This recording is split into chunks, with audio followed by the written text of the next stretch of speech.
तो सबसे पहले तो वेलकम मेरे इस एफिलिएट मार्केटिंग कोर्स में। और अब बात करते हैं कि एफिलिएट मार्केटिंग है क्या।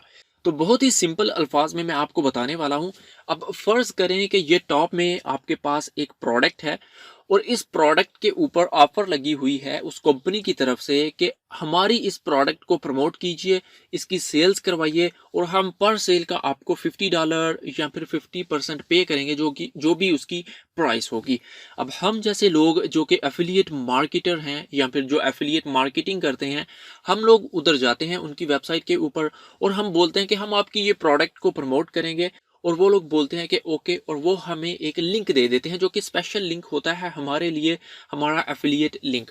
अब हमने इस लिंक के ऊपर ट्रैफिक भेजनी होती है कि लोग इस लिंक के ऊपर आएं और इस लिंक के थ्रू उस वेबसाइट के ऊपर जाएं। तो उसके लिए हम इसे मुख्तलिफ जगहों पे शेयर करते हैं सोशल मीडियाज़ के ऊपर, और लोग इसके ऊपर क्लिक करते हैं। ये जो हमारा लिंक होता है इसके ऊपर क्लिक करके वो जाते उस वेबसाइट के ऊपर ही हैं जहां से वो लोग प्रोडक्ट बाय कर सकते हैं। बट वो गए होते हैं हमारे लिंक के थ्रू। इस तरह हमें इसका कमीशन मिलता है और इस तरह एफिलिएट मार्केटिंग होती है, इस तरह एफिलिएट मार्केटिंग वर्क करती है।